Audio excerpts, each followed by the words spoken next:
I need to talk about the debt that I'm swimming and drowning in and the anxiety that I have every day. Horrible anxiety because of it. I am almost, I'd say about $200,000 in debt total, with all my student loans and credit card debt and just other debt. Honestly, I'm just embarrassed about it, and I want so badly to be out of this position, but it is not something that happens overnight, unfortunately. We have increased our income, we've cut down on expenses, but all of our extra money is going towards paying off our debt, which means we still have no extra money. We're also not using credit cards at all, and so the money that we were able to spend going on those credit cards is now also decreased. So it is just not a good situation. So right now we do not have like any groceries, and I don't mean like, oh, we don't have stuff that's easy to make quickly. No, we actually don't have food to make. So I'm at Aldi, I need to get some groceries, and I just checked my checking account and I'm currently negative $8. I just got my hospital bill. I was in there for 3 days for a leg surgery, and I'm gonna read you the itemized charge list. First, semi-private room and bed changes, $12,487. Changes for drugs and IV solutions, $2,222. Medical surgical supplies, $2,918. Clinical laboratory changes, $5,314. Operating room charges, $7,749. Anesthesia services, $2,157. Physical therapy, $874. I literally had no physical therapy. I had surgery and I walked with a nurse when I got out. And I was the one who said I wanted to walk on my own. I literally held some random nurse's arm. Emergency room services, $5,615. Recovery room services, $1,948. For a total of a whopping $41,288. Debt. It's inextricably stitched and woven into the fabric of American life. It's the lifeblood of the American economy. So much so, in fact, that they invented a 3-digit number to determine your financial worthiness to attain basic necessities. You have to have enough debt to prove that you're worthy to purchase a car, to buy a home, to rent an apartment. And if you successfully pay off too much of your debt, your credit score could actually go down. Despite how much of American society is built on accruing debt, having too much debt is also seen as an individual moral failing, one that warrants a Dave Ramsey-style lambasting about how millennials can't afford to buy a house because they don't work and they live in their mother's basements and spend too much of their money on avocado toast. But what if I told you that the US wants its citizens to be indebted to predatory banks? This is how America keeps you in debt.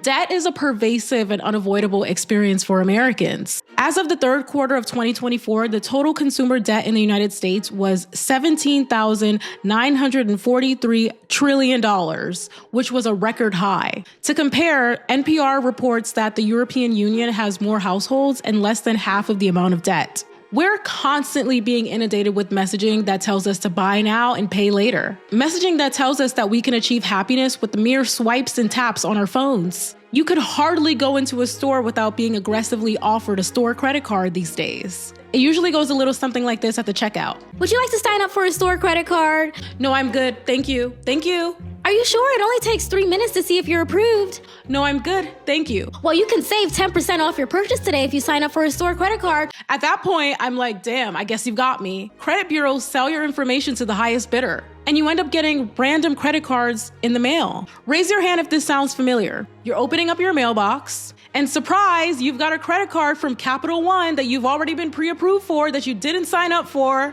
I'm raising my hand. It happens at least once a month. And I'm being generous there. They can't wait to get you on the hook. Giving birth or having surgery or going to the doctor can incur you medical debt to the tune of thousands of dollars. Because unlike nearly every other wealthy industrialized nation, the United States does not have universal health care, which leads to debilitating medical debt for millions of Americans. Credit card companies set up shop in student unions in colleges and universities across the country, and they can't wait to prey on young and impressionable college students and suffocate them with high interest rates. And speaking of students, Of course, we have student loan debt that we all sign up for as teenagers, and we also often end up getting saddled with high interest rates because student loans are a necessary evil for students who don't come from generational wealth and want any chance of traversing up the economic ladder. Never mind the fact that there's a widespread unemployment crisis, and even people with college degrees are struggling to find work right now. Never mind that. We pursue higher education in hopes that we can traverse up the economic ladder through higher paying jobs. Payday loans and check cashing institutions prey on people with promises of instant money that accrues instant debt. Highly sophisticated neuromarketing convinces people to shop like a billionaire at stores like Temu or swipe and buy in one click on Amazon. That also causes people to go into debt in order to spend their way into some aesthetic of wealth. Overindulgence has been rebranded as self-care and organization in the age of influencer culture. There's also the issues that we talk about often on this channel. Groceries are too damn expensive. Wages aren't keeping up with inflation. And so the need for instant money is only increased when workers aren't able to afford basic necessities on the front end. And if you don't have a strong credit history, everything becomes more expensive. Landlords will ask you for a higher security deposit. Car payments and mortgages become higher when you don't have a credit history. And so we're all forced to participate. We're all forced to play the game to some degree. Debt itself functions as a way to make people compliant workers because we're always on the hook for something. You might want to quit your job that's exploiting you, but wait, you have medical debt looming on the horizon. You have student loan debt that you needed to pay off yesterday. You have a mortgage. And so you're more likely to put up with working in a toxic workplace that's exploiting you.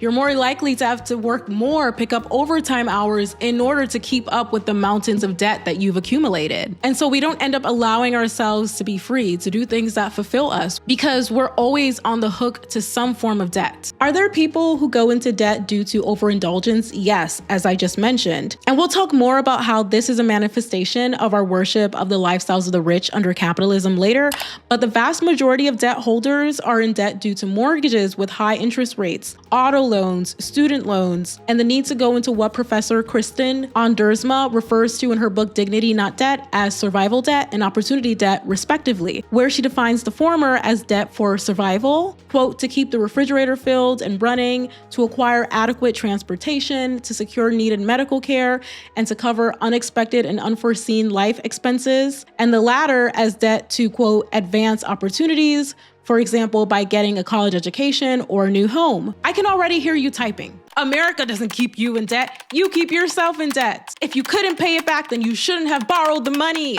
I could already hear you. In the book, The Making of the Indebted Man by Italian sociologist Maurizio Lazzarato, he argues granting credit requires one to estimate that which is inestimable, future behavior and events, and to expose oneself to the uncertainty of time. The system of debt must therefore neutralize time, that is, the risk inherent to it. It must anticipate and ward off every potential deviation in the behavior of the debtor the future might hold. In other words, because that's a little jargony, you might lose your job, you might suffer an injury. All of these can lead to putting you out of commission where you can't work and you can't pay off your debt. There are any number of financial crises that can happen to someone in a very short amount of time. Most of us Americans are closer to being homeless than we are to being millionaires or billionaires. I've said it before on this channel. One emergency can really set someone back and render them unable to pay back a debt. But America's soft power has groomed its citizens to believe that having too much debt and being unable to pay off said debt is an individual moral failing.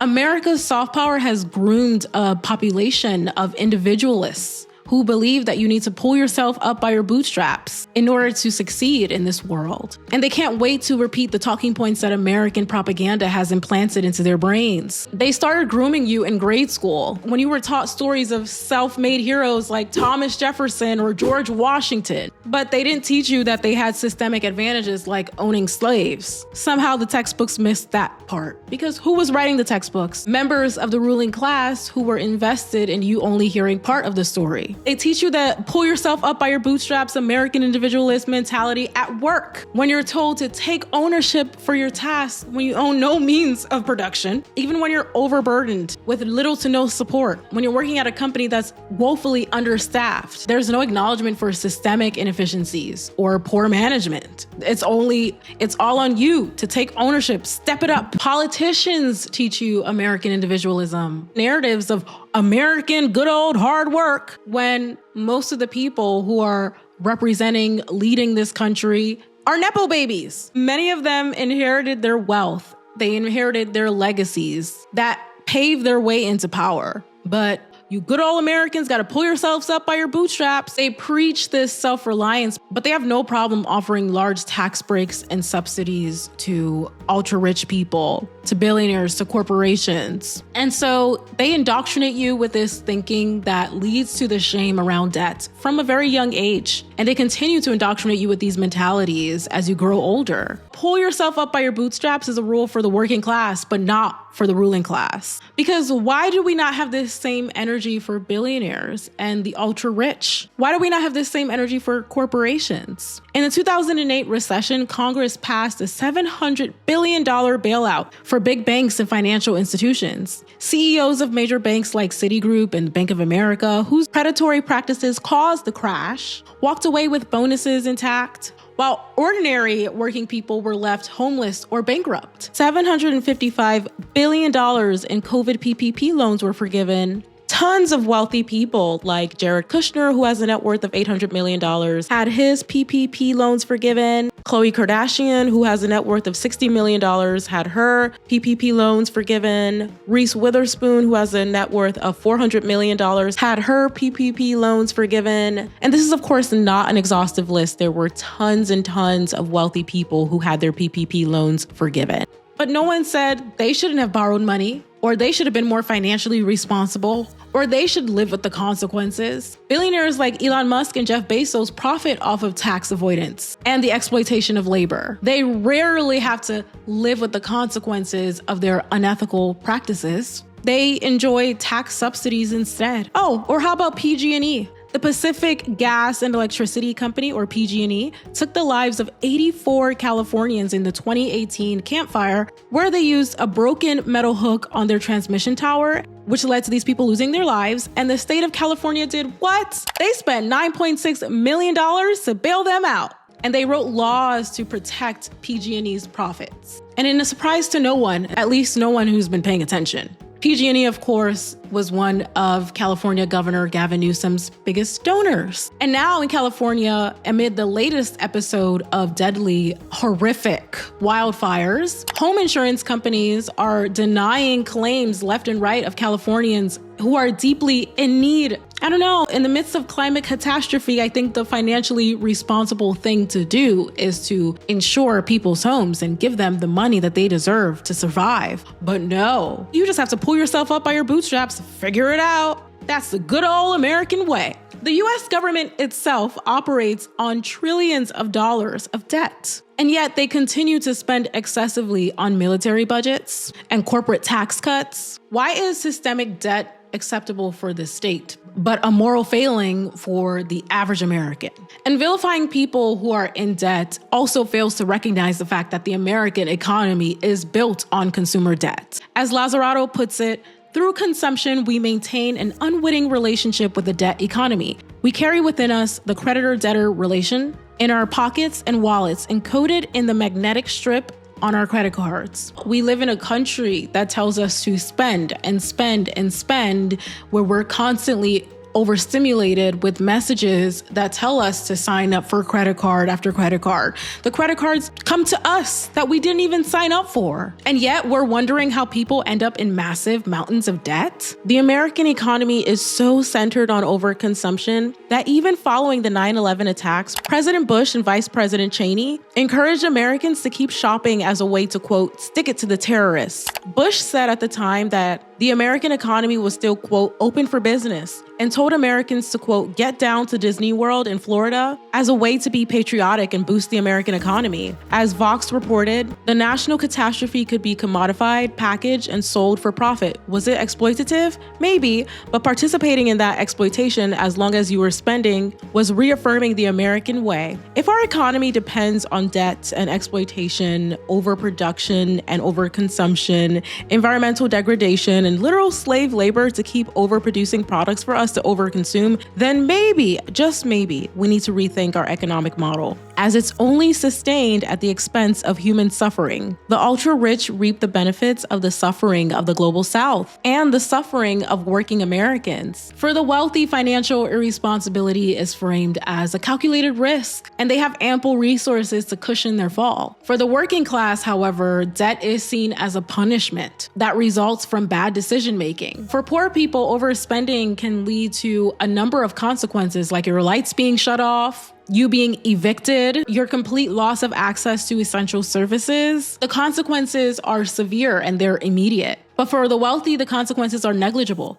And so this huge contrast in financial consequences is indicative of a broader system of inequity, where access to credit and financial stability has historically been determined by the ruling class. Before the passage of the 1974 Equal Credit Opportunity Act, by and large, white male bankers had sole discretion over whose loans were approved and whose loans were denied. And they regularly denied anyone who wasn't white and male. And despite the passage of the ECOA, Black and brown folks continue to be preyed upon and subjected to predatory debt practices. A 2019 UC Berkeley study found that lenders rejected non-white applicants more often than white applicants. The study also found that lenders tend to charge non-white Latinos and Black borrowers 6 to 9 basis points more in interest, leading to $750 million in extra mortgage interest a year. The study also found that Native Americans often pay more in interest rates and fees, even when the value of their homes is less than other groups. And a report from New America found that the average deposit required to open a checking account at a bank and the minimum balance needed to keep it open are lower in majority white communities. Wells Fargo settled a lawsuit in 2012 after it was accused of charging Black and non-white Hispanic borrowers higher interest rates and fees compared to white borrowers. They were also found to have engaged in steering, which is an illegal practice where qualified Black and Hispanic applicants were funneled into subprime mortgage loans. And those are loans with higher interest rates, by the way, and less favorable terms compared to your standard loan. And this discrimination also extends to auto loans, where Black borrowers are often charged higher prices for vehicles and face higher interest rates, disproportionately harming their credit scores. And beyond the US, debt has been weaponized as a form of punishment in the global South, as discussed in David Graeber's book, Debt: The First 5,000 Years.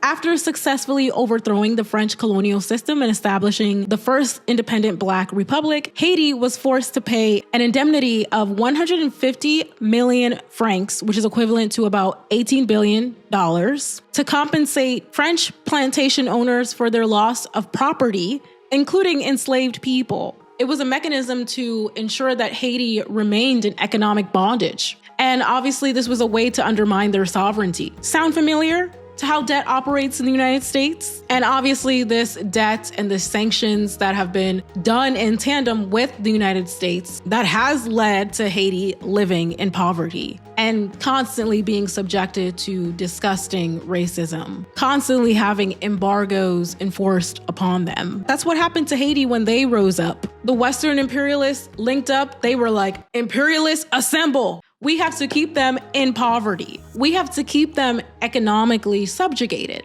Debt is a powerful mechanism for punishing the marginalized while enriching the powerful. And there's also the financial literacy problem. Another reason that people end up getting themselves into debt is because they simply do not know what they don't know. How is it possible in a country that's built on credit and debt that nowhere in our K through 12 education are we introduced to such concepts? How is that possible that so much of our curriculum ignores this reality and instead wants you to know y equals mx plus b? But do you know how to balance your checkbook? Do you know how to maintain your credit score? Yeah, but you know the Pythagorean theorem and you know pi equals 3.15, things that you would never use in your real life. I don't know what your curriculum looked like, but most of the people I know, their curriculum, myself included, did not include such financial literacy. It's almost like a coming of age thing to get yourself in deep debt. Are there people who overspend in pursuit of dopamine, in pursuit of feeling better, and in pursuit of chasing happiness? Absolutely. But your urge to overconsume does not come from being a moral failure. It comes from living in American society,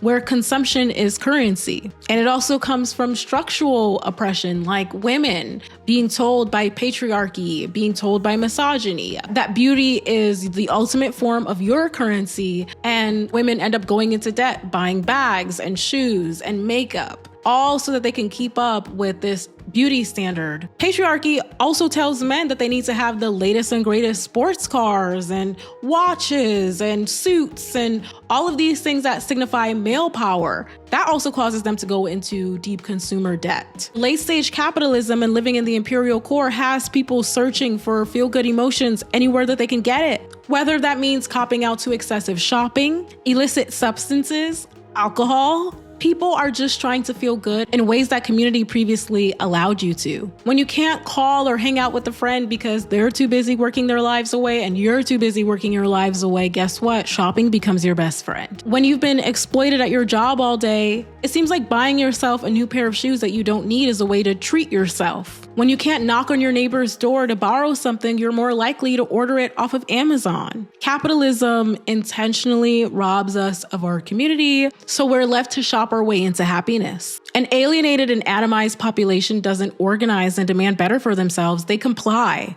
We also live in a country that glamorizes the gluttonous lives of the rich. I mean, look at the headlines surrounding the wildfires in California, telling us this celebrity has lost their home and this celebrity has lost their home and that celebrity has lost their home. Why are we focusing on celebrities? Most of the people who live in LA are not rich, despite the perception that television and film gives you. We live in a country that exalts celebrity status, that deifies celebrities.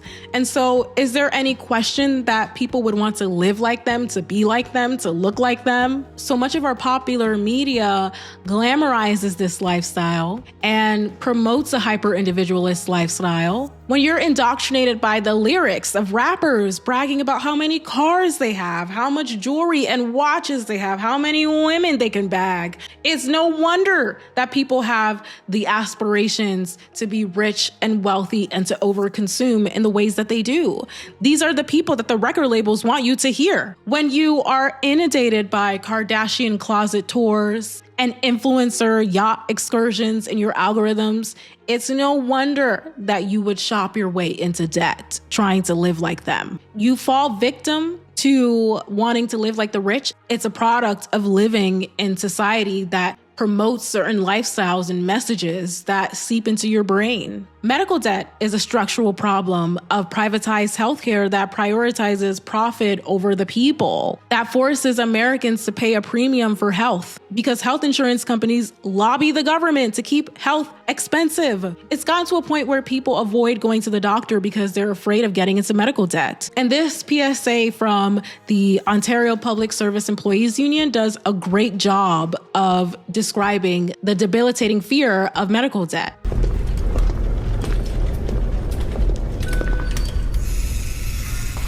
Want to get your wait time? Upgrade to a Fast Pass.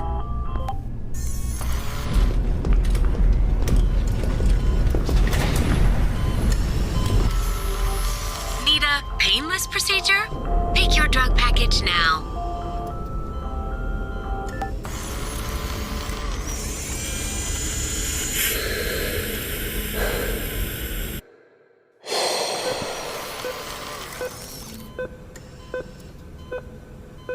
Tired of waking up mid-surgery?